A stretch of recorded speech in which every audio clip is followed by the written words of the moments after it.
करते हैं level of organisation पे। देखो इसमें एक सिंपल सी चीज बताऊंगा जो आपको पहले से पता भी है, बस उसी से पूरी ट्रिक बना देंगे, ठीक है। देखो बहुत बेसिक है, सबको पता भी होगा कि जो सेल होती हैं, सेल मिलके बनाती हैं टिश्यू को, और आगे टिश्यू मिलके बनाता है ऑर्गन को।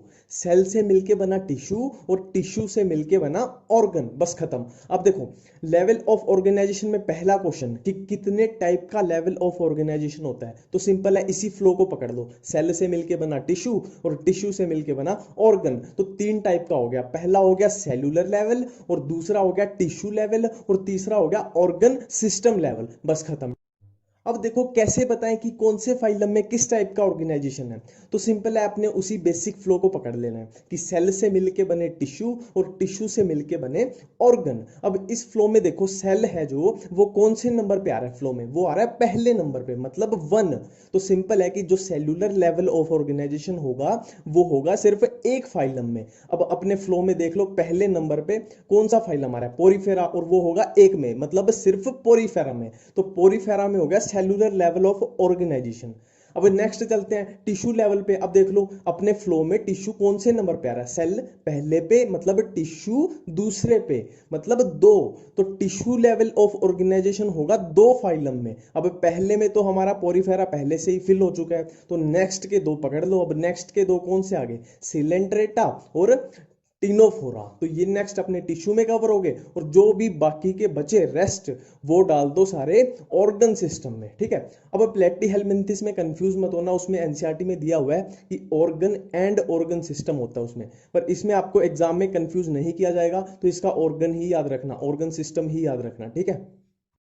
नेक्स्ट ट्रिक करते हैं सिमिट्री के ऊपर। देखो सिमिट्री हमारे पास 2 टाइप की अवेलेबल है, radial symmetry and bilateral symmetry. अब देखो अगर हम खाली ये याद कर लें कि रेडियल सिमिट्री कौन से फाइलम में प्रेजेंट है, तो बाइलेटरल तो ऑटोमेटिकली याद हो जाएंगी, ठीक है। तो खाली हम रेडियल याद कर लेते हैं, बाइलेटरल हमारी ऑटोमेटिक हो जाएगी, ठीक है। तो देखो रेडियल, हमें रेडियल वर्ड से क्या याद आएगा, रेडियल वर्ड से हमें याद आएगा, दिमाग में स्ट्राइक करेगा रेडियस। रेडियस, और रेडियस हम किस चीज की बनाते हैं, रेडियस हम बनाते हैं सर्कल की, सर्कल की रेडियस बनाते हैं। और कब बनाते हैं, हम बनाते हैं एग्जाम में। तो रेडियस हम बनाते हैं सर्कल की, और कब बनाते हैं, एग्जाम में। तो सर्कल, सर्कल के सी से हमें याद आएंगे 2, Cnidaria and Ctenophora, Cnidaria and Ctenophora. और एग्जाम के ई से याद आएगा हमें इकाइनोडर्मेटा। तो रेडियल सिमेट्री प्रेजेंट होती है नाइडेरिया में, टिनोफोरा में एंड इकाइनोडर्मेटा में। अब इनको छोड़ के जितने भी फाइलम बच गए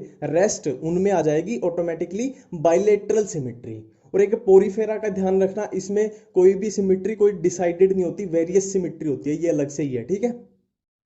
अब नेक्स्ट ट्रिक है हमारी सेगमेंटेशन के लिए कि कौन से फाइलम में सेगमेंटेशन प्रेजेंट होती है। देखो आपको कुछ नहीं करना, बहुत सिंपल ट्रिक है। आपको अनार लेना है, अनार जो फ्रूट होता है अनार लेना है, और उसको काट देना है। काट देना है मतलब अनार के सेगमेंट कर देने हैं, अनार के सेगमेंट कर देने हैं। तो यही अपनी सिंपल सी ट्रिक है। मान लो क्वेश्चन आया सेगमेंटेशन, तो आपके दिमाग में स्ट्राइक करना चाहिए कि हमने अनार के सेगमेंट किए थे। सिंपल ट्रिक है, इसी को लिख देते हैं कि अनार को सेगमेंटेड कर दो, अनार को सेगमेंटेड कर दो। अब देखो वर्ड देखो अनार, अनार में आ रहा है ANAR, AN से हमारे पास आया एनेलिडा, और AR से हमारे पास आया एर्थ्रोपोडा, और CHO को से हमारे पास आया कोर्डेटा। और सेगमेंटेड किया था तो सेगमेंटेड से आया सेगमेंटेशन। मतलब सिंपल है, सेगमेंटेशन है वो प्रेजेंट होती है एनालिडा में, अर्थ्रोपोडा में, कोर्डेटा में। तो सेगमेंटेशन में कुछ नहीं किया हमने, सिर्फ अनार को काटा है, मतलब अनार को सेगमेंटेड किया है, ठीक है। आगे की ट्रिक्स करने से पहले एक सिंपल सी बात है, देखो हम फाइलम का फ्लो हमेशा ऐसे ही क्यों पढ़ते हैं कि सबसे पहले हम पढ़ते हैं पोरीफेरा, फिर नाइडेरिया, फिर टिनोफोरा, और ऐसे ही करते करते लास्ट में कोर्डेटा। इसका सिंपल सा रीजन है एवोल्यूशन, कि जैसे पोरीफेरा थे उनको हम सबसे पहले इसीलिए पढ़ते हैं क्योंकि वो सबसे पुराने हैं, सबसे प्रिमिटिव है। अब पोरीफेरा सबसे प्रिमिटिव, फिर उसमें कुछ एडवांस कैरेक्टर आए, कुछ नए फीचर आए, फिर बन गए वो नाइडेरिया।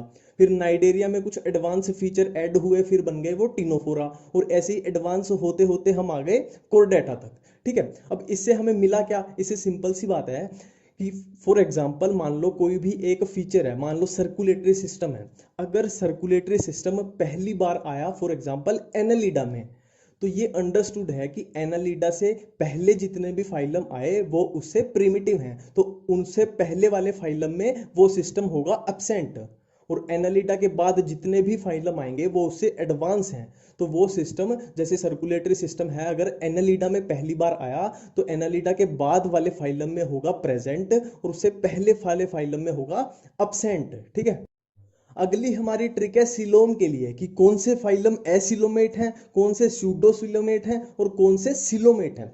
अब देखो बहुत सिंपल ट्रिक है। देखो स्यूडो का मतलब होता है झूठा, स्यूडो का मतलब होता है झूठा। बस अगर आपको ये याद है तो आपकी trick complete. Simple.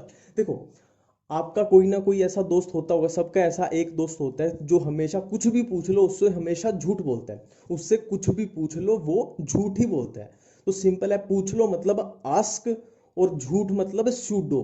Ask pseudo मतलब कुछ भी पूछ लो वो झूठ ही बोलेगा। तो आस्क से हमारे पास आ गया एस्के हेलमिंथिस और सूडो से आ गया सूडोसिलोमेट। तो एस्के हेलमिंथिस होते हैं सूडोसिलोमेट। अब देखो एस्के हेलमिंथिस का हमें पता चल गया, अब सिंपल सी वही लगा देंगे फॉर्मूला कि एस्के हेलमिंथिस से जो ऊपर होंगे वो होंगे एसिलोमेट और एस्के हेलमिंथिस से जो नीचे होंगे वो होंगे सिलोमेट। बस कंप्लीट।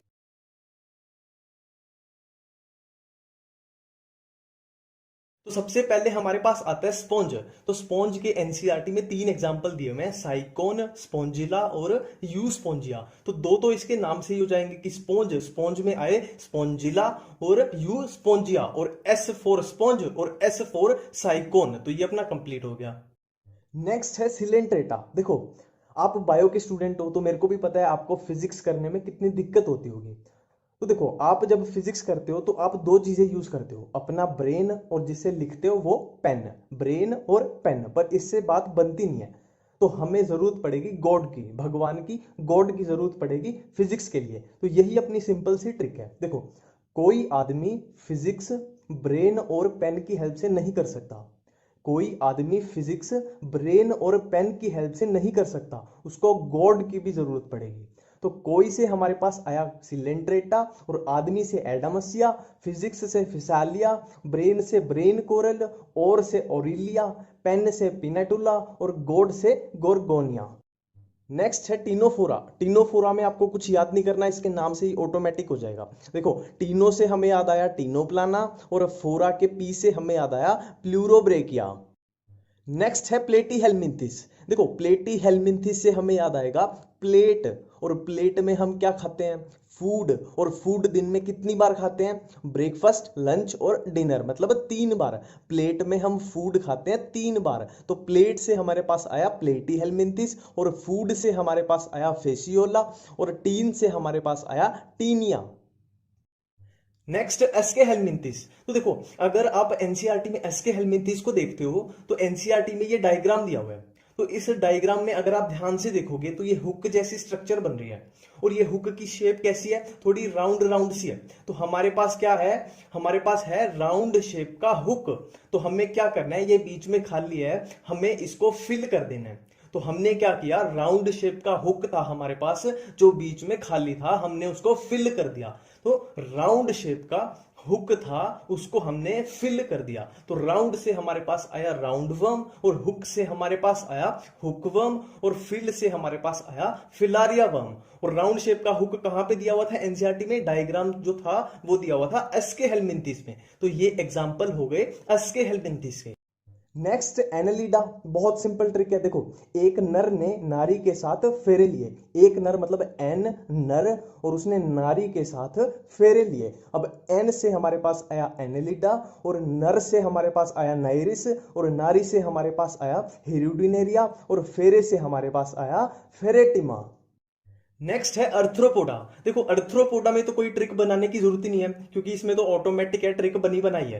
देखो एनसीईआरटी में अर्थ्रोपोडा के जितने भी एग्जांपल दिए हुए हैं आपको सबका मतलब पता होना चाहिए। मतलब सिंपली आप एक एक को गूगल पे डाल के देख लो कि उसको हिंदी में हम क्या बोलते हैं। सिंपल है, अगर किसी को उनके हिंदी मीनिंग नहीं पता तो उनको हिंदी में डाल के देख लो आप कि उनको क्या बोलते हैं। तो सिंपल है, आपके घर में जो भी या घर के आसपास जो भी कीड़े मकोड़े मच्छर मक्खी तितली टिड्डी जो भी पाई जाती है सबको डाल दो अर्थ्रोपोडा में। यही इसकी सिंपल सी ट्रिक है, एक बार इसको अप्लाई करके देखना। नेक्स्ट है मोलस्का। देखो बहुत सिंपल ट्रिक है। एक मोल है और उस मॉल में सितंबर और अक्टूबर मंथ में पिंक कलर के एप्पल मिलते हैं। एक मॉल में सितंबर और अक्टूबर मंथ में पिंक कलर के एप्पल मिलते हैं और एप्पल को हम कैसे चबाते हैं? दांत से। तो एप्पल को हम दांत से चबाते हैं। तो मॉल में सितंबर और अक्टूबर मंथ में पिंक कलर के एप्पल मिलते हैं और उन एप्पल को हम दांत से चबाते हैं। ठीक है, तो मोल से हमारे पास आया मोलस्का, मतलब ये ट्रिक है मोलस्का के लिए। और सितंबर से हमारे पास आया सेपिया, अक्टूबर से आया ऑक्टोपस, पिंक से आया पिंक टाडा, एप्पल से हमारे पास दो आए एप्पल स्नेल और एप्लीजिया, और दांत से हमारे पास आया डेंटेलियम और चबाते से आया केटोप्लूरा।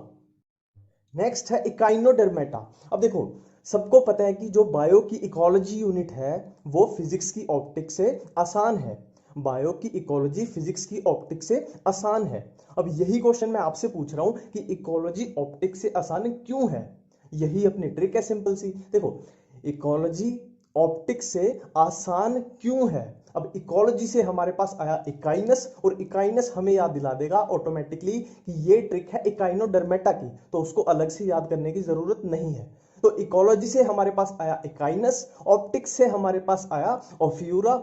ए आसान है, आसान के ए एस से हमारे पास आया एस्ट्रियाज, और ए एन से हमारे पास आया एंटेडन, और क्यों है सी यू से हमारे पास आया क्यूक्यूमेरिया। नेक्स्ट हेमिकोर्डेटा।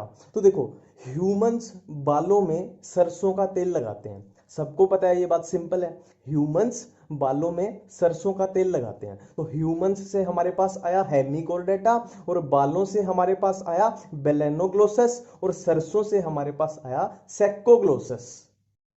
नेक्स्ट यूरोकोर्डेटा। तो देखो, सबको पता है यूएसए की करेंसी क्या है? डॉलर है। ठीक है, यही अपनी सिंपल सी ट्रिक है।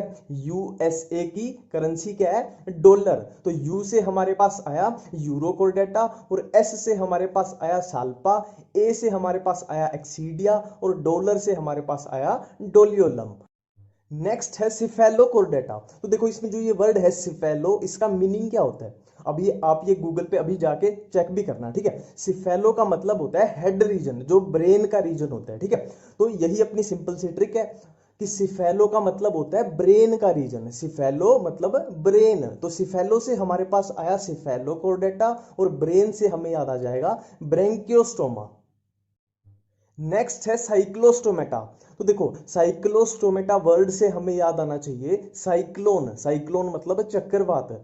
तो साइक्लोन आता है, आपको भी पता है क्या होता है, जितने भी एनवायरनमेंट में पार्टिकल्स हैं वो सारे मिक्स हो जाते हैं जब साइक्लोन आता है। ठीक है, बस इतनी सी सिंपल सी ट्रिक है। देखो, साइक्लोन क्या करता है? Mixes particles.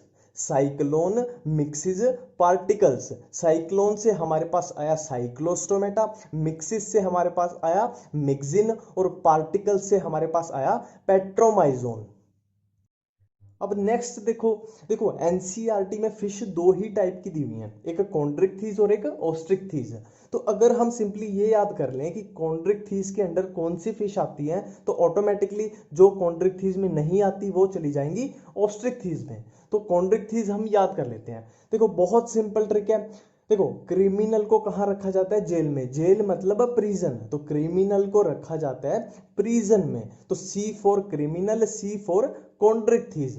अब प्रिजन को पकड़ लेते हैं। देखो, प्रिजन में प्री से हमारे पास आया प्रिस्टिस, प्री से हमारे पास आया प्रिस्टिस, और प्रिजन का लास्ट वर्ड है ओन, मतलब जिस भी फिश के पीछे ओन आया वो सारी जाएंगी कॉन्ड्रिक्थीज में, जैसे कि स्कोलियोडोन, कैरकेरोडोन और ट्राइगोन। तो ये कॉन्ड्रिक्थीज फिश होगी हमारे पास चार, जो एनसीईआरटी में दी हुई हैं। अब इससे अलग जो भी बची वो सारी जाएंगी ऑस्ट्रिक्थीज में।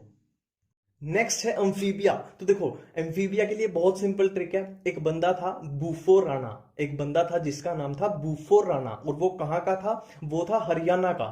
तो बूफो राणा कहाँ का था? हरियाणा का, और उसको समंदर देखने की बहुत इच्छा थी।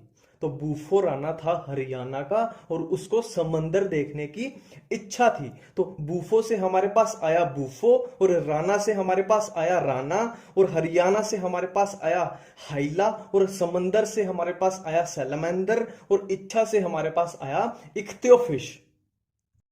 अब नेक्स्ट एम्फीबिया के बाद हमारे पास बचते हैं रेप्टाइल्स, बर्ड्स, मैमल्स। देखो, इनके एग्जाम्पल्स को मैं ट्रिक्स की हेल्प से याद करने की एडवाइस कभी भी नहीं दूंगा। अभी आपको ये लगे कि यार इससे ट्रिक बनी नहीं होगी, बहाना लगा रहा है, तो कुछ भी है वो भी मेरे को एक्सेप्टेड है, आप कमेंट में खुल के बोल सकते हो। पर दिक्कत ये है, अगर आप इस चीज की भी ट्रिक लगा रहे हो कि जो तोता, चिड़िया, कौवा, ये बर्ड्स में आते हैं, इसको भी आप ट्रिक से याद कर रहे हो, तो बहुत बड़ी दिक्कत है।